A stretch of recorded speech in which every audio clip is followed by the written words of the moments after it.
canalizar os olhares para a história de Brasília e, ao mesmo tempo, ampliar as possibilidades de interpretação e de conhecimento da história da capital do Brasil. Eu sou formada em História, graduação em História, né, que eu fiz na PUC de São Paulo. O mestrado também em História, aí o mestrado foi aqui na Universidade de Brasília, no Departamento de História. E o doutorado também em História, né, e sempre em História Contemporânea. Né? O doutorado eu fiz na França, nos anos 90. Quando eu voltei para o Brasil, foi que eu fiz o concurso para dar aula aqui na Universidade de Brasília, no então Departamento de Ciência da Informação, o CID. Atualmente professora do curso de Arquivologia, na graduação do curso de Arquivologia e do programa de pós-graduação em Ciência da Informação, né, em termos de trajetória acadêmica, esse, e com passagem, né, digamos, de trabalho mesmo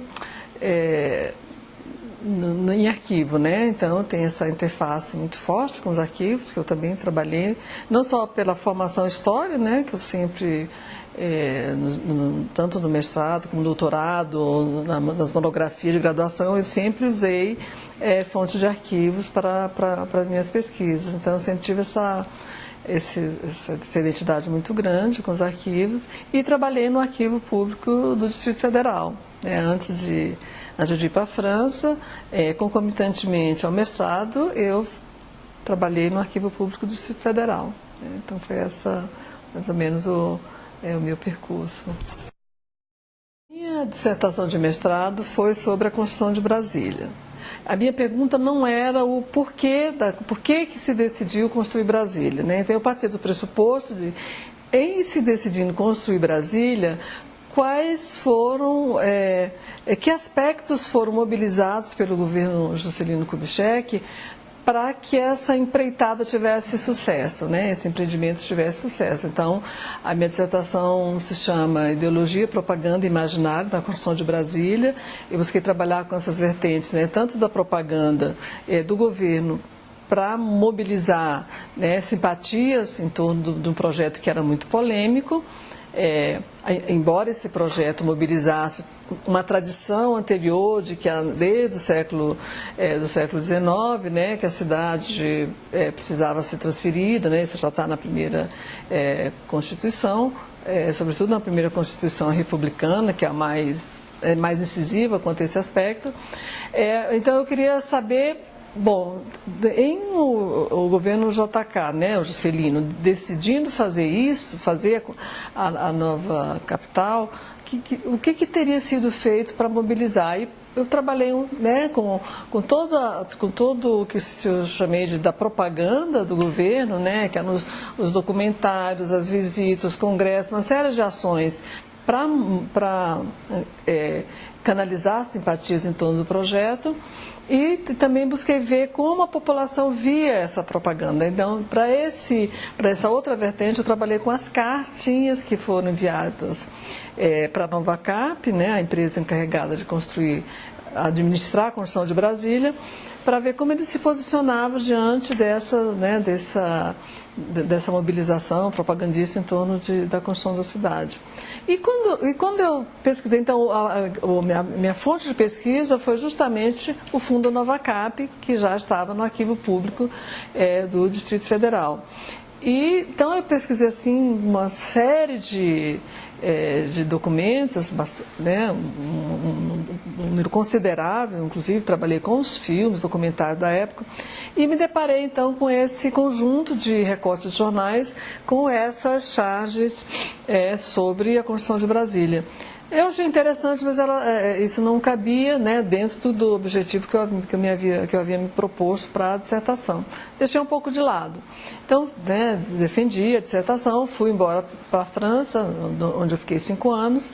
E quando eu voltei, o Walter Mello, que era então o superintendente, né, do Arquivo Público do Distrito Federal, me convidou para eu novamente trabalhar no arquivo. né? Então, como eu ainda não tinha feito concurso, eu fui trabalhar no arquivo e dessa vez responsável por naquela época eram gerências, pela gerência cultural. E foi então que eu decidi retomar aquele acervo das charges e fiz um projeto, que seria um projeto à época, né? Era o Humor na Construção de Brasília, era um título mais ou menos isso, né? Fizemos a pesquisa do que tinha no acervo, que era então para o aniversário, se eu não me engano era para o 38º aniversário de Brasília, né?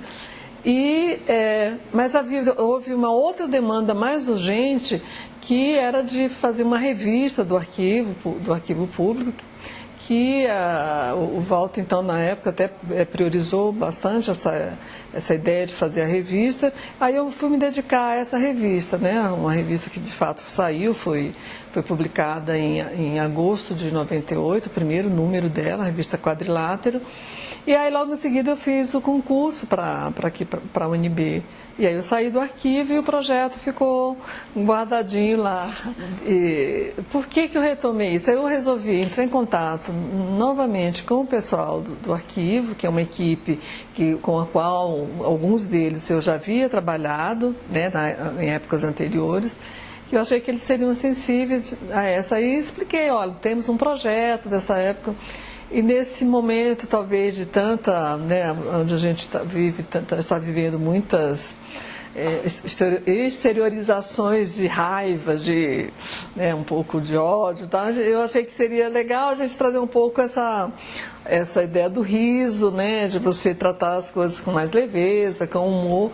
E aí eu conversei com eles sobre a gente retomar essa proposta, porque o projeto era do arquivo, embora eu tenha concebido, né, a ideia, mas um projeto era do arquivo, então eu achei legal que o arquivo retomasse isso com essas duas, uma dimensão dupla talvez, de retomar essa outra maneira de ver a construção de Brasília, né, dessa forma mais leve, ao mesmo tempo dar visibilidade ao próprio arquivo, né, que o arquivo público do Distrito Federal, ele é a instituição que mais preserva as fontes ligadas à história né, de Brasília. Então, é uma maneira também de trazer mais olhares para o próprio acervo do Arquivo Público Federal, né? Eu achei que seria um momento de trazer isso, mostrar para os visitantes a possibilidade de você ter novas fontes de arquivo para olhar para essa construção de Brasília, né? E eu acho que basicamente seriam essas três, né? Na verdade não é duplo, essas três dimensões, né, que me motivaram e que o arquivo prontamente acolheu. Existia a questão, eu acho que mais, digamos, de uma concepção museográfica, museal da exposição, que foi, né, houve uma convergência de interesse com a professora Monique, do curso de museologia, que, conversando com ela sobre a ideia, ela prontamente se entusiasmou, né, e está sendo a grande mobilizadora, né, da parte museográfica do projeto. Então foi assim, houve uma convergência muito feliz, né, de retomada dessa ideia do arquivo e da professora Monique ter aceitado, junto com os alunos de museologia, com alunos de biblioteconomia, de arquivologia, que participaram, né, de alguma forma da pesquisa do projeto, e toda a equipe do Arquivo Público do Distrito Federal também. Trazer um tema desse, né? Mostrar que a Constituição de Brasília não foi um consenso. A gente vê que na charge tem essa questão do ceticismo, já o que não vai dar certo. E ao mesmo tempo, está acontecendo, mas olha os problemas todos que estão ocorrendo, muitos deles até que a gente vê a discussão hoje, né, de excesso de gastos públicos, né, dinheiro saindo pelo ralo. Tem algumas das charges, né, a Juscelino tomando banho numa banheira de dinheiro, tem toda essa crítica, né, em relação, que era uma crítica muito muito forte que a gente vê nas charges, né? A Constituição de Brasília, que vinha num rastro de uma crítica à própria candidatura de JK, né, que era visto como um herdeiro da corrente do getulismo, né, e daí a oposição muito forte da UDN, que era representada, União Democrática Nacional, que era representada por Carlos Lacerda, né, que havia sofrido um atentado, né, durante o governo de Getúlio, e que virou, assim, digamos, a principal figura de oposição e que criou o jornal A Tribuna da Imprensa, que, como quem for assistir, né, visitar a exposição, vai ver que tem muitas charges que foram vinculadas exatamente no jornal Tribuna da Imprensa, que era o jornal do Carlos Lacerda. Então, para a gente também entender essas controvérsias da época, né, colocadas de uma forma, né, como é próprio das caricaturas, da charge, de trazer isso, sintetizar determinados temas de uma forma risível, né, irônica. Então era trazer essas reflexões eu acho que até essa própria polêmica que é apresentada por meio das charges, espero que isso suscite outras interrogações, né, do período, que os visitantes que se interessem, né, sobre realmente esse período da construção de Brasília, que a gente tire isso já evoluiu muito, a questão da construção de Brasília, tirar Brasília um pouco dessa perspectiva que durante muito tempo na própria historiografia aparecia que a história de Brasília fazia parte de uma história regional. Eu já adiantei isso um pouco na minha dissertação, que era tirar a história de Brasília de uma perspectiva regional e trazer isso para o âmbito de uma história nacional, na história do país, né? Então, acho que são esses os objetivos que eu espero que a gente, né, alcance. A educativa, eu acho que ela trabalharia, o que eu imagino, é que ela seja trabalhada nessa perspectiva, inclusive pensei até para o público infantil, adolescente, né, de trazer um pouco essa história. Tem um livro do historiador Jacques Legoff que se chama Por Amor às Cidades.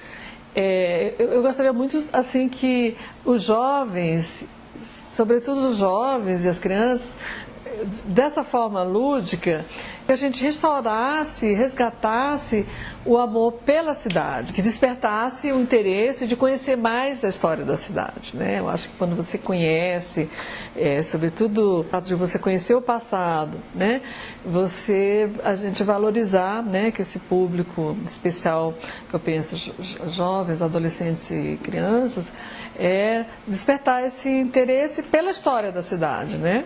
Começando por uma maneira mais lúdica, mas que se interessasse então por resgatar essa história da cidade. Ao fazer isso, a gente pode trazer outros temas, né? Podemos trazer, pegamos esse tempo da crítica, da controvérsia, a construção, que a gente possa conseguir resgatar outros aspectos da história, porque hoje a gente sabe que tem muitos estudos já sobre a história de Brasília, né? O papel das mulheres, né? O que houve, né? Os trabalhadores que construíram a cidade. A gente já tem, dos anos, eu acredito isso até a própria criação do Arquivo Público do Distrito Federal, com essa oferta de fontes, propiciou novos olhares, novos estudos. Então, assim, é como se fosse uma pequena isca, né, para que as pessoas se interessem mais pela história da cidade, né?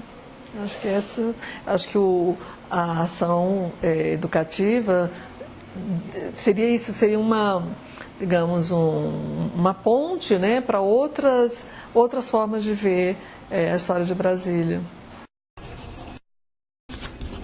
Teria da história regional. Brasília, né, aqui era uma região de fazendas, as fazendas foram desapropriadas, a gente tinha, nós tínhamos uma região que não se partiu do nada, né? Embora tenha havido dentro do discurso propagandista que aqui era nada, né? Que se estaria se partindo do nada, mas era um discurso que tinha, sobretudo, a ideia de fazer uma contraposição entre o Brasil arcaico e o Brasil moderno, né? Porque a questão de trazer o Brasil, de fazer uma cidade, a capital do Brasil, no centro-oeste, poderia ter sido em Goiânia, por exemplo, transformar uma cidade que já existia e fazer a capital ali. Mas a ideia de contrapor um Brasil arcaico a um Brasil moderno significava você construir uma cidade inteirinha a partir das bases, das concepções, dos princípios modernistas, né? Da Carta de Atenas, lá dos anos 40. Mas a gente não pode, então, o que seria do ponto de vista da história regional no meu entendimento? É que isso teve implicações, né? A criação de Brasília teve implicações na história do Centro-Oeste, né? Isso tem a ver. Entretanto, então, esse vínculo do ponto de vista de história regional que a gente pode trabalhar.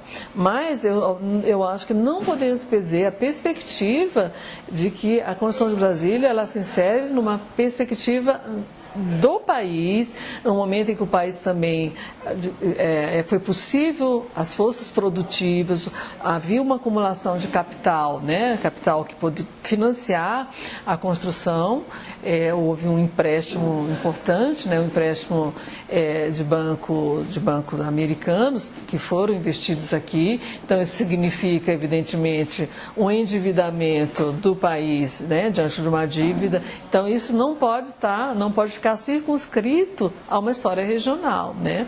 A mobilização, vieram trabalhadores do país todo para cá, inclusive coincidiu um período de grande seca, né? A seca de 57 no Nordeste, então isso, por exemplo, canalizou a vinda de muitos trabalhadores.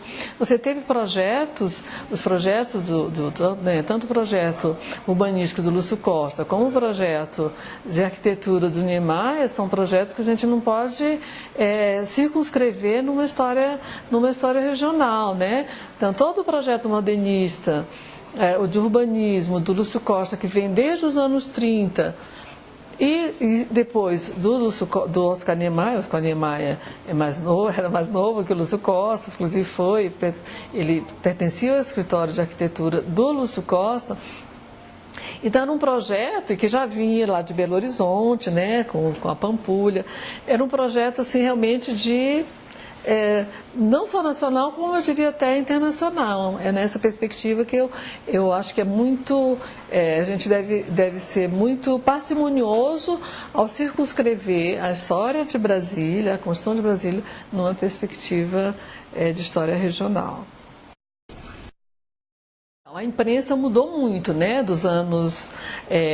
a gente não teve a oportunidade de falar isso na exposição por questões de limite de espaço, a gente até pensa futuramente lá, mas esse período aí era um momento em que a gente só tinha imprensa escrita, eram poucos jornais, mas esses poucos eles tinham uma influência muito grande, né, do ponto de vista da tiragem. Tinha jornais, antigamente, vocês são, né, o público mais jovem hoje talvez não saibam muito, mas tinha jornais que tinham duas tiragens, uma tiragem matutina e uma tiragem vespertina, né, porque era no calor dos acontecimentos, então era a grande fonte de informação. As pessoas paravam uma cena que vocês não se vê mais hoje, mas as pessoas paravam em frente às bancas de jornais, porque os jornais ficavam penduradinhos lá. Tinha esse poder, sim, de mobilizador. A gente não teve a oportunidade de fazer isso, né? Fazer digamos assim, um mapeamento dos jornais que eram mais favoráveis, menos favoráveis à construção,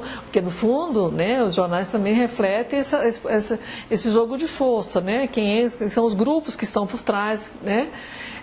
Que tinha, mas pela forma, as charges que a gente está, né, que a gente trouxe para a exposição, que são as que estavam já nos arquivos da Novacap, elas elas não são tão virulentas, digamos assim, ainda, porque tem a ver, essa pergunta diz também, tem a ver com o tipo de humor também, né, que ainda era um humor que vocês podem ver que alguns traços ainda tem uma certa... A carinha do Juscelino está sempre muito simpatiquinha. Agora a gente tivesse algumas publicações específicas, como a revista Careta. A revista Careta, ela publicou um número específico, né, para o governo de Juscelino, para acabar com o governo de Juscelino. Mas você tinha menos... O poder sempre tem, né? A imprensa sempre tem um poder muito forte, mas trazendo para o dia de hoje a atuação da imprensa nos anos 50, anos 60, até a chegada das redes sociais, acho que era um papel diferente. E eu tenho uma hipótese um pouco, porque não era esse o objetivo, mas assim, é que talvez como havia um ceticismo muito grande será que né, tem uma das chaves lá que é perfeita, né? Uma delas que o público vai ver, que é assim, um grupo de exploradores chegando assim, e só tem a imagem do Palácio da Alvorada como se fossem ruínas, né? O que teria sido aqui?